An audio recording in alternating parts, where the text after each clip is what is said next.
আমরা আসলে চেষ্টা করবো যে যারা যারা এক্সাম দিতে চাচ্ছেন, যে আমি একবার এক্সাম দিলে প্র্যাকটিস চলে আসেন। তো অক্টোবর নভেম্বর ডিসেম্বর মাসে যারা এক্সাম দিবেন তাদের জন্য একবার এই ভিডিওটা আসলে দেখা উচিত, তাদের একবার বলে ভিডিওটা দেখা উচিত। কেন আজকে এই কিছুই আসলে বলবো যেটা এই মাসে পরীক্ষায় আসতে পারে, এই টপিক গুলো অ্যাটলিস্ট মনে করতে পারেন যে সাজেশন আকারে। তো আপনি ক্লাসটা একটা সাজেশন ক্লাস আপনাদের করতে যাচ্ছে, শুধুমাত্র সাজেশন ক্লাস না, আজকে আপনারা সতর্ক হতে পারবেন এবং সেই হিসেবে আপনারা পদক্ষেপ নিতে পারবেন। ঠিক আছে, প্রথমে বাড়ি আমরা ক্লাসটি স্টার্ট করে ফেলবো। তো প্রথমে যে জিনিসটা আমি বলবো সেটা হচ্ছে, আপনারা দেখতে পাচ্ছেন যে লাস্ট যে এক্সাম গুলো হচ্ছে সেখানে কিন্তু প্যাটার্নে কিছুটা চেঞ্জেস দেখা যাচ্ছে। মানে আইএলটিএস এর নর্মালি আমরা যে ক্যামব্রিজ বইগুলো পড়ি, সেই ক্যামব্রিজের স্ট্যান্ডার্ডটা মনে করি হচ্ছে আসবে, কিন্তু দেখা যাচ্ছে ক্যামব্রিজের যে জেনারেল যে বুকগুলো থাকে আমাদের ক্যামব্রিজের ক্ষেত্রে, যে আমরা হিসাব করি হচ্ছে ক্যামব্রিজ 1 থেকে ক্যামব্রিজ 19 পর্যন্ত এখন আছে। তো আমরা মোটামুটি ক্যামব্রিজ 12 থেকে ক্যামব্রিজ 19 পর্যন্ত এই বইগুলোর আসলে ঘুরে আসবে জোর দেওয়া হয় বা আমরা দিই আসলে। তো দেখা যাচ্ছে যে এই যে রিসেন্ট যে ক্যামব্রিজের বইগুলো সেখান থেকে প্রশ্ন আসা বা সেই স্ট্যান্ডার্ডটা মেনটেন করতেছে না এখন এক্সাম। এই জায়গায় রিসেন্টলি সবচেয়ে বেশি পরিমাণ সমস্যা হচ্ছে রিডিং এর ক্ষেত্রে বিশাল ব্যাপার বা বিশাল সমস্যা দেখা যাচ্ছে। এটা পরীক্ষার হলে গিয়ে যদি আপনি আসলে ফেস করেন, তাহলে আপনার থেকে মানে আসলে যদি আপনি নিজে সতর্ক না থাকেন অথবা পরীক্ষার হলে গিয়ে যদি পরিস্থিতিটা ফেস করেন, তাহলে আপনার পরীক্ষাটা খারাপ হতে বাধ্য। তো আজকের এই ক্লাসটা আপনাকে সতর্ক করবে এবং আপনার কি প্রিপারেশন নেওয়া উচিত, কিভাবে নেওয়া উচিত সেই জিনিসটা পাবেন এবং সাজেশন পাবেন। ঠিক আছে, তাহলে শুরু করি। দেখা যাচ্ছে যে কেন আইএলটিএস এই মাসগুলোতে প্রশ্ন প্যাটার্ন চেঞ্জ বেশি করে। তাহলে একটা প্রশ্ন হচ্ছে এই 3 মাসে কেন প্রশ্ন প্যাটার্ন চেঞ্জ বেশি করেছে, আসলে এর মধ্যে কিছু না কিছু একটা রহস্য তো আছে। এই রহস্যটাই ইনশাল্লাহ এখন আমি বলার চেষ্টা করবো। প্রথম কথা, যে এখন দেখা যাচ্ছে যে আইএলটিএস এই টাইমে স্টুডেন্টরা সবচেয়ে বেশি পরিমাণে পরীক্ষা দিচ্ছে। তাহলে এখন যদি আমি একটা মডিউলে যদি আমি খারাপ করে দিতে পারি কোনো একজন স্টুডেন্টের, অথবা 0.5 এর জন্য যদি তার রেজাল্ট একটু খারাপ আসে বা কাঙ্ক্ষিত রেজাল্টটা যদি না পায়, তাহলে সে কিন্তু পড়ার পূর্বে অথবা আবার সেকেন্ড অল্প দিনের মধ্যেই কিন্তু প্রিপারেশন নিয়ে আবার কিন্তু পরীক্ষা। তো এইখানে কিন্তু একটা ব্যয়বহুল এক্সাম, আইএলটিএসটা কিন্তু একটা ব্যয়বহুল এক্সাম। তারা চাবে যে এই সময় স্টুডেন্টের চাপটা যেন আরো বেশি পরিমাণে বাড়ে, এক স্টুডেন্ট 2 বার বা 3 বার যেন পরীক্ষা দেয়। কারণ এখানে কিন্তু একটা বড় করে বড় মানে বড় মাপের কিন্তু একটা টাকা পয়সার হিসাব আছে, তাহলে ব্যাপারটা বুঝতে পারছেন আসলে। তো এই জন্যই আসলে এই সময় দেখা যাচ্ছে সব থেকে বেশি পরিমাণে ব্যাপারটা হচ্ছে আমার পরীক্ষাগুলো মানে একটা দুটো মডিউলের মধ্যে কোশ্চেন প্যাটার্নটা দেখেন একটু হালকা চেঞ্জ করে দিচ্ছে। এই চেঞ্জটা কেন করতেছে কারণটা আসলে বলবো। এবার আসি যে কিভাবে পড়লে 100% প্রশ্ন কমন ফেলতে পারবেন।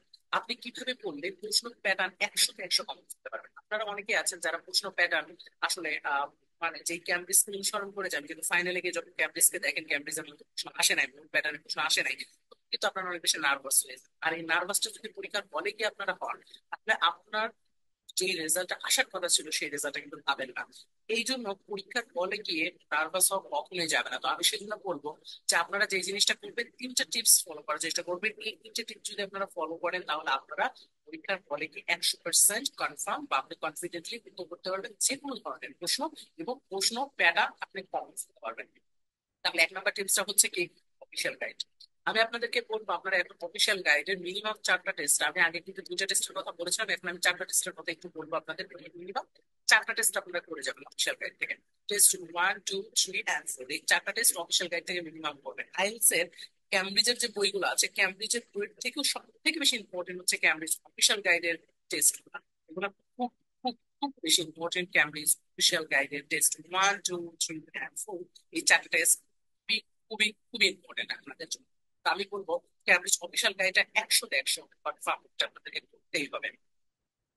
এখন আসে হচ্ছে 2 নম্বর যে জিনিসটা, সেটা হচ্ছে প্র্যাকটিস ক্লাস। এই বইটা আমি বলবো যে আপনারা যদি অফিসিয়াল গাইডটা পড়েন, তাহলে প্র্যাকটিস ক্লাস 2 থেকে আপনারা চাইলে হচ্ছে একটা বা দুইটা আপনারা টেস্ট এখান থেকে কমপ্লিট করে যাবেন। তো প্র্যাকটিস ক্লাস বইটা যখন একটু পড়বেন, তখন আপনি যে প্রশ্নের সাথে কিন্তু আপনি পরিচিত হতে পারবেন, বা যেই ধরনের প্রশ্ন এখন আসতেছে সেই প্রশ্নের সাথে কিন্তু পরিচিত হতে পারবেন। তো অনেকেই আপনারা জানেন যে এই যে গত জেলের পরীক্ষার প্রশ্নটা আমি লাইভ আপনাদেরকে দেখাবো এবং প্রমাণ দেখাবো যে আসলে পরীক্ষার প্রশ্ন কেন এরকম করতেছে, পরীক্ষার প্রশ্ন আসলে কিরকম করতেছে কিনা সেটার প্রমাণ কিন্তু আমি দেখাবো।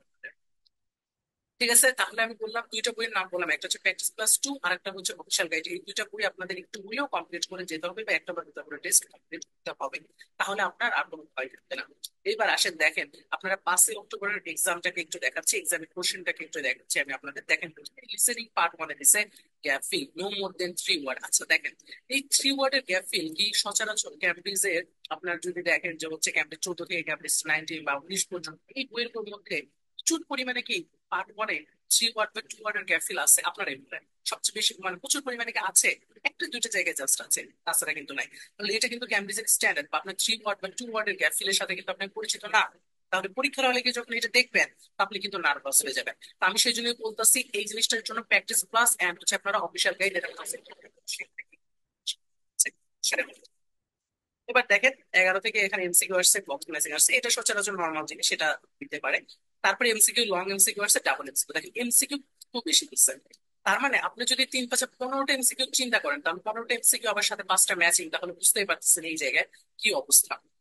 আবার দেখেন এখানে গ্যাপ ফিল দিছে, তাহলে এটাও মোটামুটি হার্ড ছিল। তাহলে আপনি যেখানে নাম্বারটা উঠাবেন সেটা হচ্ছে গ্যাপ ফিলের হচ্ছে প্রথম পার্ট 1, সেখানে 10টা রাইট করবেন। কিন্তু সেখানে যদি 3 ওয়ার্ড পেয়ে আপনি যদি সেখানে কনফিউশনটা যদি আপনার বেশি থাকে এবং সেখানে যদি আপনি 2 3টা ভুল করে ফেলেন, তাহলে কিন্তু আপনি এই দিকে ভালো করতে পারবেন না। তো এই জন্য আমি ব্যাপারটা বলতেছি, আপনার কনফিডেন্টটাকে যেন ঠিক মতো থাকে, তাই সহজ জায়গাগুলোয় যেন আপনার সমস্যা না হয়, বিশাল গাড়িটা মাস্ট করতে হবে এবং এই জায়গাগুলো আপনাদের সতর্ক থাকতে হবে। এই পরীক্ষার প্রশ্নটা দেখে আপনারা বুঝতে পারতেছেন সতর্ক আমি কেন থাকবো, কেন আমি বারবার সতর্ক করতেছি এই মাসগুলোতে।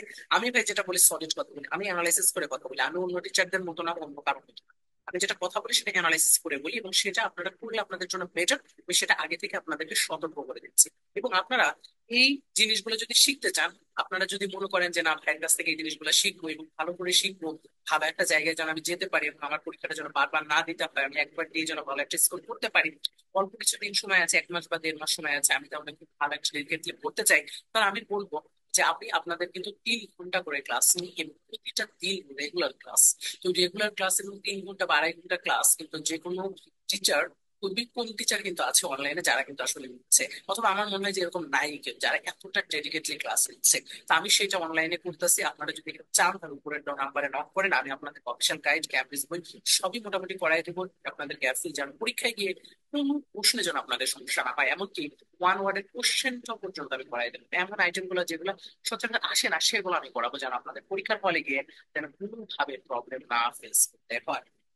ওকে, এইবার আমরা যে জিনিসটা দেখতে পাচ্ছি পার্ট 1, সেটা হচ্ছে 1 থেকে 7 পর্যন্ত টু ফলস নট গিভেন দিছে, গ্যাপ ফিল দিছে। গ্যাপ ফিল গুলো আবার দেখেন এখানে নো মোর দেন 3 ওয়ার্ডস, এখানেও গ্যাপ ফিল গুলা যেখানে আমি নাম্বার উঠাবো সেইখানে কিন্তু আমার 3 ওয়ার্ড দিয়ে দিছে। এইটি আপনার সময় নষ্ট করতে পারে। আপনি যদি না বোঝেন যে 3 ওয়ার্ডের গুলা কিভাবে করতে হবে, তাহলে পরীক্ষায় গিয়ে কিন্তু একটা প্রবলেম ফেস করতে পারেন। আচ্ছা, এবার দেখেন আবার টু ফলস নট গিভেন। এই টু ফলস নট গিভেনটা যখন আমরা প্যাসেজ 2 তে আসে, তখন অনেকে আমরা এটা প্যাসেজ 1 এর মতো করে করতে চাই। দেখেন একই আইটেম বারবার রিপিট, লাস্ট পরীক্ষাও কিন্তু এই কাজটা করছে, রিডিং এর ক্ষেত্রে একই আইটেম বারবার রিপিট করছে। তার মানে টু ফলস নট গিভেন এখানেও দিছে, টু ফলস নট গিভেন এখানেও দিছে।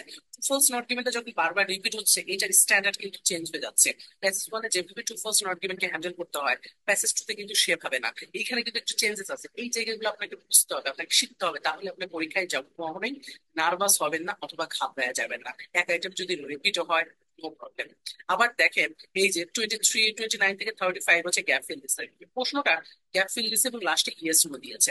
তো এই যে আপনাদের প্রশ্নের যে অংশটা বা আপনার যে প্রশ্নগুলো দেখতে পাচ্ছেন, যে আপনার আইটেম গুলো যেখানে নর্মালি আমরা দেখি হচ্ছে সবচেয়ে বেশি এখানে এমসিকিউটা লাস্ট পরীক্ষা কিন্তু এমসিকিউটা খুব বেশি আসতেছে না, এমসিকিউটা লাস্ট এক্সামে কিন্তু দেয়নি, এই যে এটা পরীক্ষাতে এমসিকিউটা ওরকম দেয়নি। তাহলে এমসিকিউ অল্টারনেটে কিন্তু গ্যাপ ফিলটা দিচ্ছে, অথবা ট্রু ফলসটা দিচ্ছে, অথবা ইয়েস নো দিচ্ছে। এই জায়গাগুলো আসলে ভুলটা বেশি করবে, কারণ এই জায়গাগুলো দেখে মনে হচ্ছে যে এই জায়গাগুলো কিন্তু আসলে সোজা, কিন্তু এই জায়গাগুলো আমরা ভুল বেশি করবো, কারণ নিউ মধ্যে 3 ওয়ার্ড সম্পর্কে আমাদের অনেকের আইডিয়া নাই, অথবা 3 ওয়ার্ডের গ্যাপ ফিল কিভাবে করতে হয় বা 2 ওয়ার্ডের গ্যাপ ফিল কিভাবে করতে হয়। এই জন্য অফিসিয়াল গাইডটা আমি পড়তে বলতেছি, কারণ এই যে প্রশ্ন প্যাটার্নটা দেখতে পাচ্ছেন, আপনার অফিসিয়াল গাইডটা খুলে দেখেন, কাছাকাছি প্রশ্ন প্যাটার্ন আপনি দেখতে পাবেন অফিসিয়াল গাইড এর কাছাকাছি, বা এর থেকে একটু ডিপ লেভেলের প্রশ্ন প্যাটার্ন দেখতে পাবেন।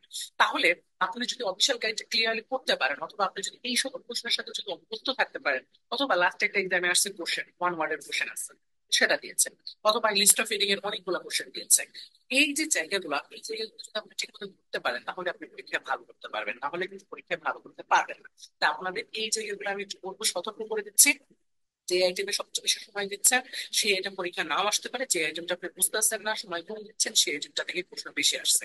তখন কিন্তু পরীক্ষা একটা ঝামেলা ফেস করবেন, পরীক্ষাটা নার্ভাস হয়ে যাবেন, পরীক্ষা ভালো হবে না। তো এই জন্য এই জিনিসগুলো এখন থেকে পড়েন, যাদের হাতে 1 মাস সময় আছে বা 15 দিন সময় আছে, এই আইটেম গুলো মাস্ট করে যায় পরীক্ষায়। হয়তো আমার কথা মনে পড়বে পরীক্ষার হলে গিয়ে। আমি আপনাদেরকে সতর্ক করতেছি, ভয় দেখাচ্ছি না, সতর্ক করছি যেন আপনারা এই আইটেম গুলো পড়তে পারেন। পড়েন, আপনারা পড়েন, আপনারা যদি না পড়েন তাহলে শিখবেন কিভাবে? তাহলে এখন পড়েন, আপনাদের হাতে সময় আছে, এদিকে পড়েন। ঠিক আছে? এবার আসে হচ্ছে পার্ট 1। দেখেন এখানে ম্যাপ দিয়েছে, তারপর হচ্ছে আমাদের এখানে জাস্ট আমরা রাইটিং এর ক্ষেত্রে মোটামুটি দেখা যাচ্ছে ইদানিং হচ্ছে ম্যাপ, টেবিল, ডায়াগ্রাম, তো এইগুলো থেকে মোটামুটি প্রশ্নটা ঘুরতেছে, এইগুলো থেকে প্রশ্ন আসতেছে। লাস্ট একটা এক্সামে যেটা আসছে, ওই এর পরের এক্সামে কিন্তু ওইটা দিচ্ছে না, অন্য একটা আইটেম থেকে দিচ্ছে। তো আপনারা লাস্ট 2টা বা 3টে এক্সামের জাস্ট কোশ্চেনটা যদি অ্যানালাইসিস করেন রাইটিং এ, তাহলে সেই অ্যানালাইসিস এর উপরে বেস করে কিন্তু আপনার এই মাসে কি পরীক্ষা আসবে সেটা কিন্তু বলা যায় না। তো আমি এরকম কিছু সাজেশন আপনাদেরকে দেওয়ার চেষ্টা করবো। যে দেখেন লাস্ট একটা এক্সামে ধরেন আপনার টেবিল আসছে, তারপরের পরীক্ষায় দেখবেন, তার আগের পরীক্ষায় দেখবেন যে ডায়াগ্রাম আসছে, তাহলে তার পরের পরীক্ষায় ম্যাপ আসছে। এরকম ভাবে একটা নির্দিষ্ট প্যাটার্ন কিন্তু ফলো করে আসলে রাইটিং এর ক্ষেত্রে। তো রাইটিং এর প্যাটার্নটা যদি বুঝতে পারেন, আপনি আপনার পরীক্ষায় কমন করতে পারবেন বা কাছাকাছি আনতে পারবেন, প্রেডিকশন করতে পারবেন যে এইটা রাইটিং এ আসতে পারে। টাস্ক বা টাস্ক। তো ঠিক আছে, সবাই ভালো থাকবেন। আমি যে কথাগুলো বললাম সেগুলো আপনাদেরকে সতর্ক করার জন্য, এবং এই জিনিসগুলো যদি মেনটেন করে আশা করছি ভালো পরীক্ষা দিতে পারবেন। সবার জন্য কথা থাকবেন।